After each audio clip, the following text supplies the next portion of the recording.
We live in a society that hates those who speak truth. We want to bring about a different world, and we want to show people a vision of something much more beautiful, much greater, healthier than is being promoted right now. Look at this, man. Tree hugger. It's like, what's gonna happen if you know, we become an underwhelming minority in the United States, then who's gonna care about the environment? But we secure our future. Right. By speaking the truth. We are the only ones speaking the truth about this. A nation is a people with a common heritage. Right now, I'm not even sure if America is a nation.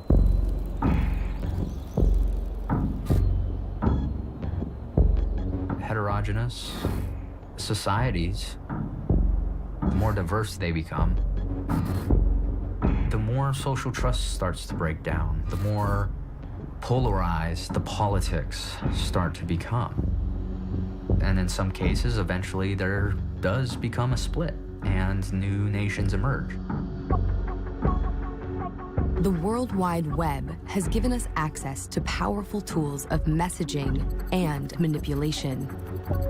And with social media news feeds limiting our access to different points of view, armies of frustrated citizens are fueling each other's anger, embracing ideologies that promise a revolution for everyone. A revolution that could tear us apart. Get back on your side of the border!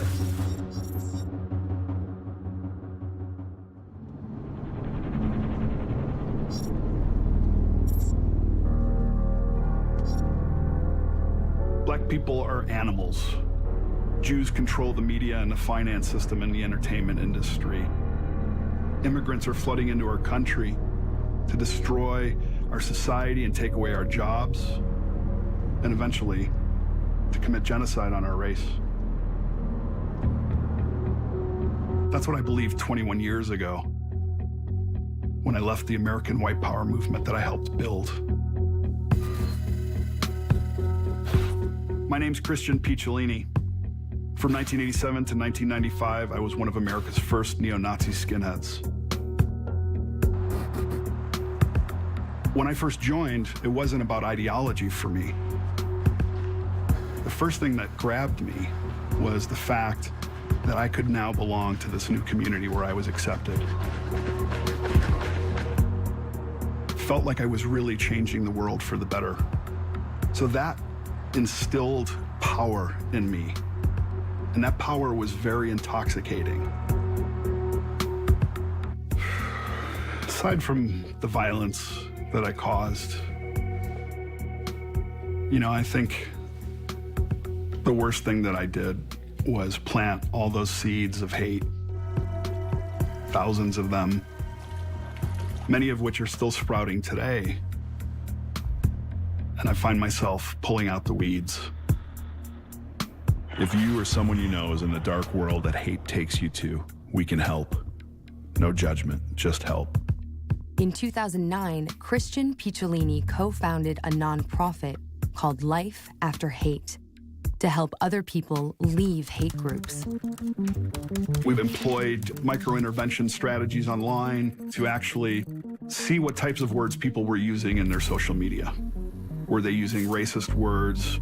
And what we would do is apply an algorithm to see who was following who, how many influencers they followed, or if in fact they were an influencer themselves. And then we contact people one-on-one and start a conversation with them. When I was recruited in 1987, it was very much face-to-face recruitment. Now recruitment is different and it's more powerful because the internet provides this layer of anonymity. There's this whole underground world of white nationalists who operate chat rooms with tens of thousands of people in them, who operate message boards and websites with misinformation and statistics that are skewed to make minorities look worse in our eyes. If you think ISIS has a presence on social media, we haven't seen anything.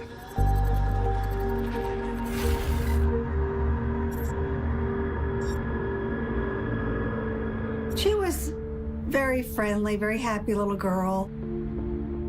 She was quiet, shy, didn't make friends that easily. Somewhat introverted. With the challenges of middle school and high school, clickiness. She always wanted to do online school, so we said, okay, we could try it.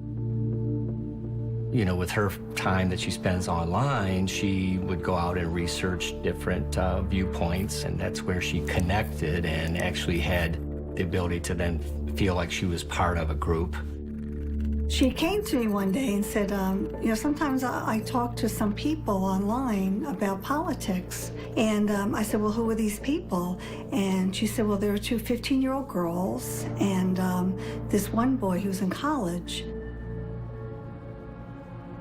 She shared with him about her lack of friends and not being accepted, and he identified with everything that she mentioned, that he had had the same kind of a background and situation. So they really connected.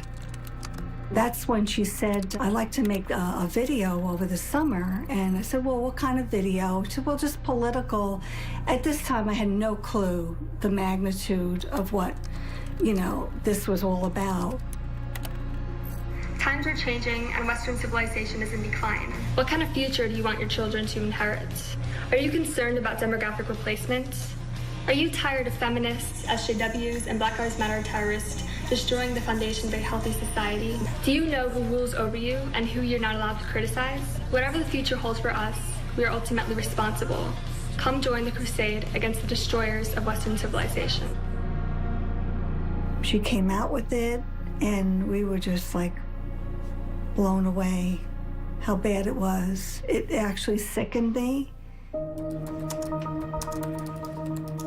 The internet is an anarchic arena where every individual has independence to think and believe and to say what they want. And that's essentially could be a good thing.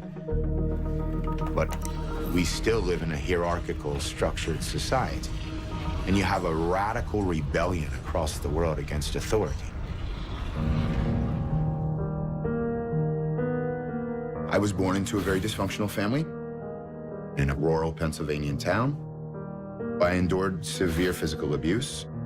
No one did anything about it, and so I grew to mistrust the society that I grew up around and ran away at the age of 16. And soon found a rock and roll band called the Grateful Dead, which had a very counterculturalist basis. I chose to provide party favors or drugs for those going into the concerts. And eventually I ended up in jail and started to open up to a more conservative lifestyle. One of the first verses of the Quran says, this is a book wherein there's no doubt. And as a critical thinker, I was sort of enthralled and continued to read on. And I had sort of a spiritual awakening, so to say. After he was released from prison, Jesse Morton began experimenting with ways to promote jihad. For someone who was already critical of the society around them, I naturally gravitated to a politicized interpretation of Islam. In 2007, I used a relatively nascent platform, YouTube, and I uploaded an 11-minute clip that played a small segment of a debate between a very well-known radical preacher, Abdullah Faisal, and a Christian bishop. Jesus said about jihad, he himself believed in it. Jesus said, bring my enemies here and kill them in front of me. He was able to manipulate the Christian texts and embarrass the bishop. Within a couple of weeks, it had, 250,000 views. There was thousands of comments. So we saw the power of online media. Alongside the video, Jesse launched a website and an organization named Revolution Muslim, one of the first to use YouTube to recruit Americans for Al-Qaeda, creating a template that was copied by other jihadist groups. We had a prolific effect. We were the gateway drug. It only takes one click to join the vanguard. And with algorithms feeding us content based on what we already like, it's easy to become trapped in a filter bubble, where we only meet people who agree with our beliefs. It's how internet movements emerge, grow and go viral. The alt-right is a very broad and disparate movement of dissidents who typically fall along right-wing politics. A large part of the alt-right really did begin on message boards like Poll and 4chan. These ideas eventually developed to the point where they were mutating and becoming more simplified and more digestible by the masses, often with comedy in the forms of memes, constantly creating outrage to make people look foolish and overly emotional. The alt-right is moving beyond offensive memes to more sophisticated forms of digital provocation. And Nathan D'Amigo is leading the charge. I see myself largely as an organizer. It's quite amazing what you can get done and what you can accomplish just through the use of a computer and access to a Wi-Fi network.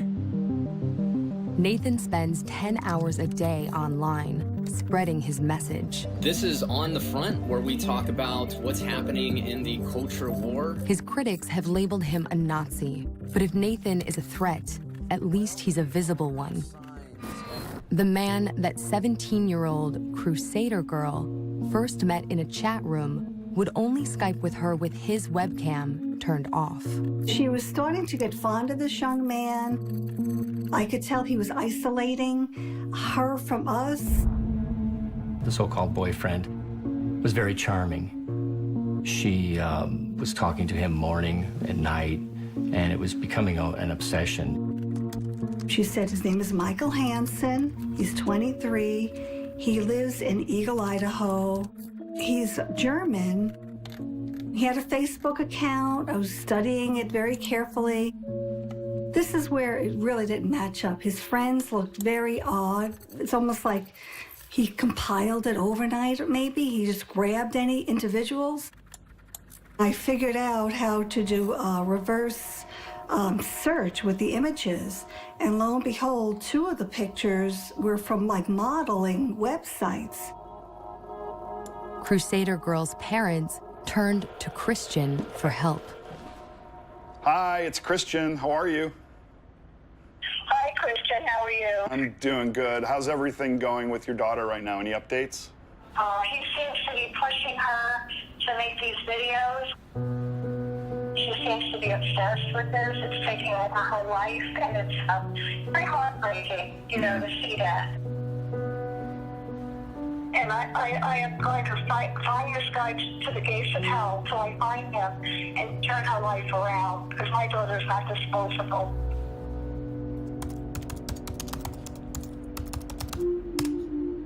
Dear Muslim people, you think you could get away with playing the part of the poor little refugee fleeing Syria.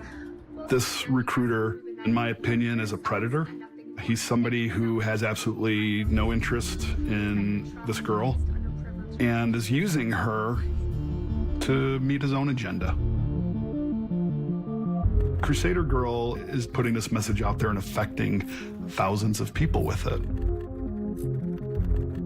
Once it's online, she can never pull that back.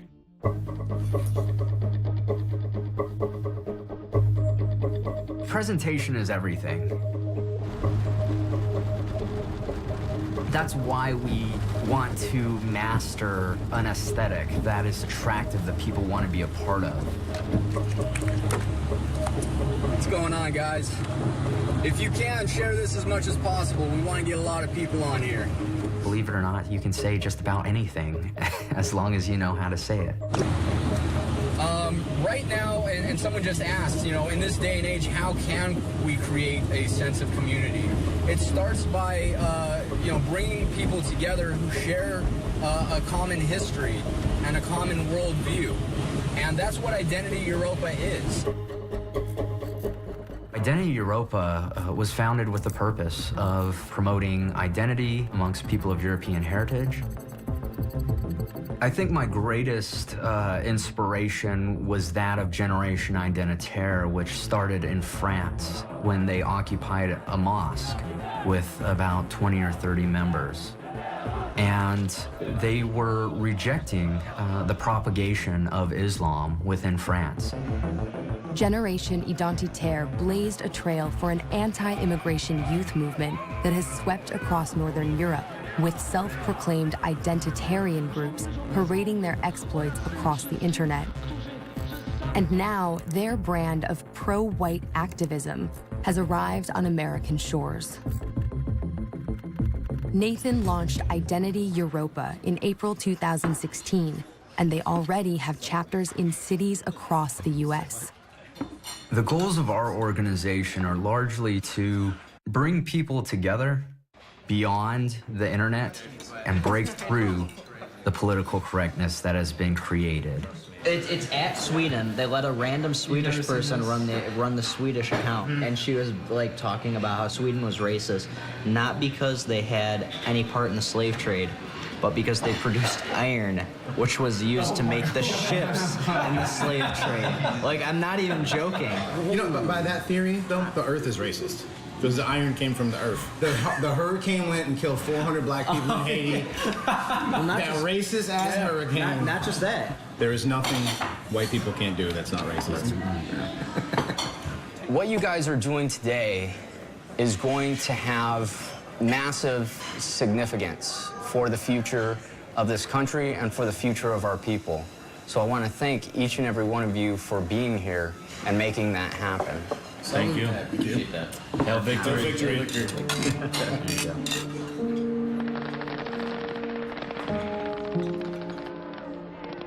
I wanted to make the world a better place for other people.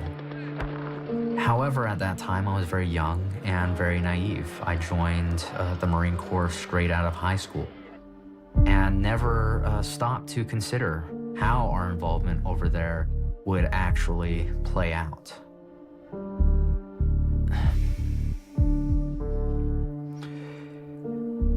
And when I got out there, I started to realize that for the first time I was actually kind of an outsider looking in. And to me, it was just so plain, like, okay, this is dumb. These people have different religions, they come from different tribes, they have different cultural practices, and they don't like being forced to go along with the practices of the other tribe by law. You know, why not just give these people their own nations? America wants to conquer your land, conquer your resources, kill your brothers, maim your sisters, rape your sisters, and drop bombs on your children. By 2010, Jesse had shed any loyalties to his nation and was actively radicalizing American Muslims through his website.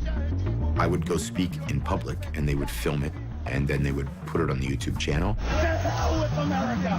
To hell with nationalism! Within a year and a half or so, there started to be an overwhelming amount of terrorist-related cases in the United States, most of which were directly connected to us. This is Islam!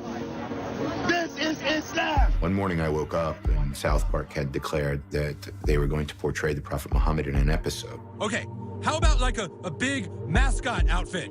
One that covered him completely, head to toe, not even showing his eyes. Muhammad, would that be okay? Okay.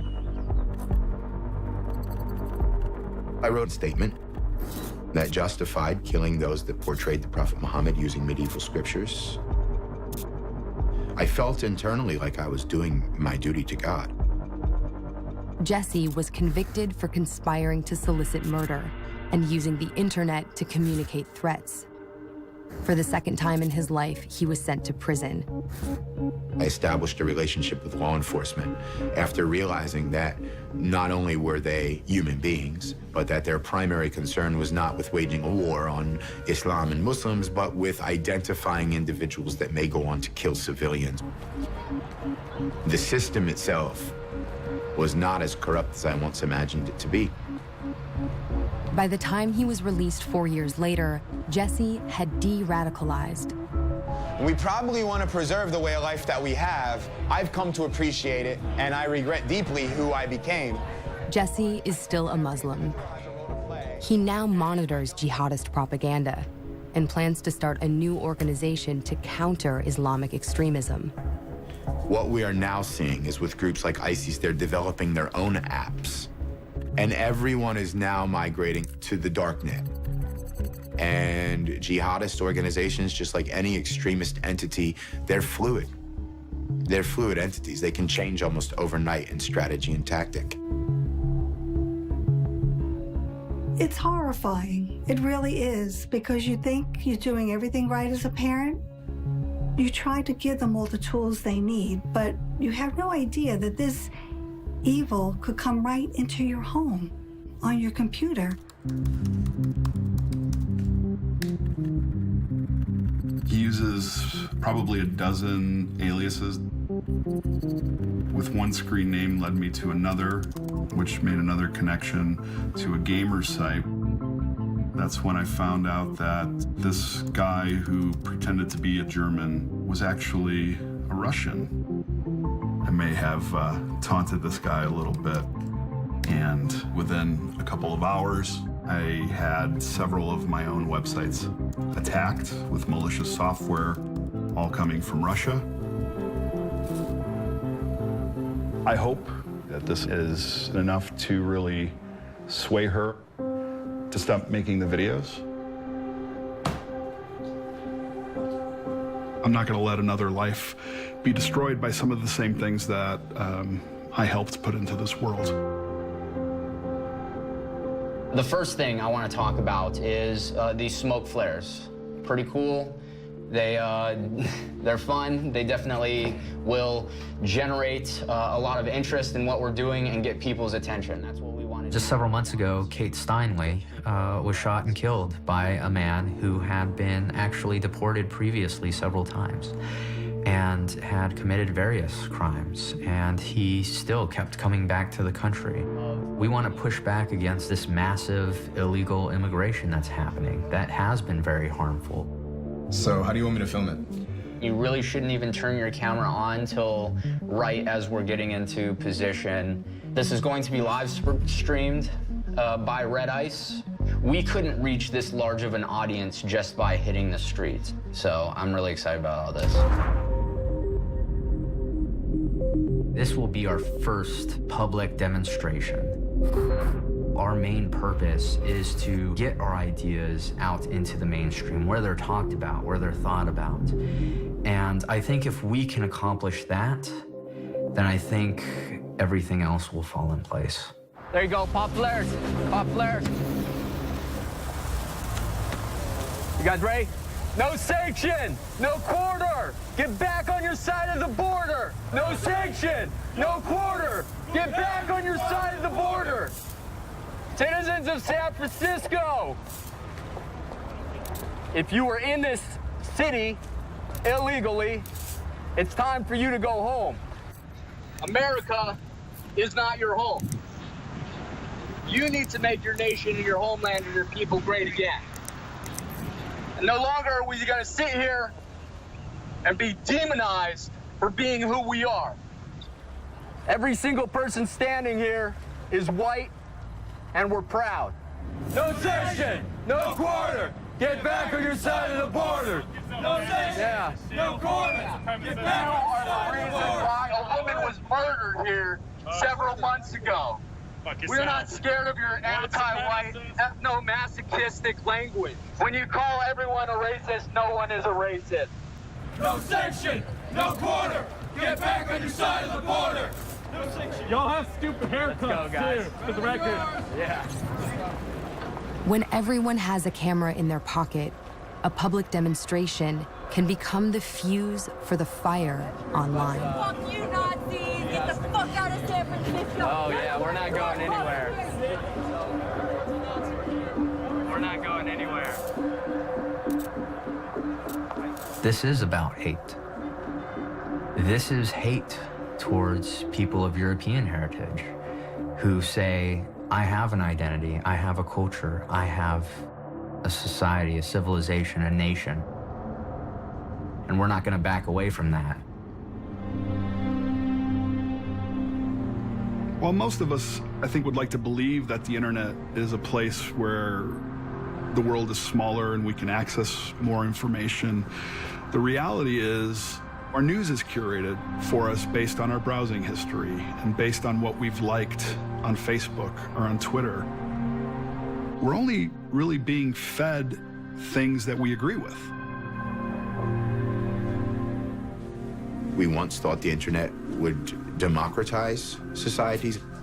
I think in many ways what we find now is that it's polarizing societies.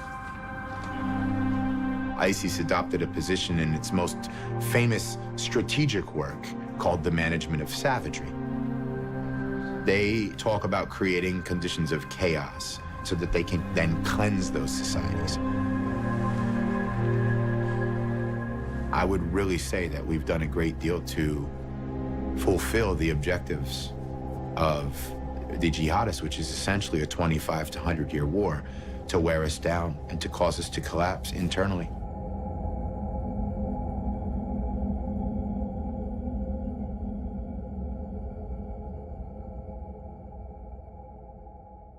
My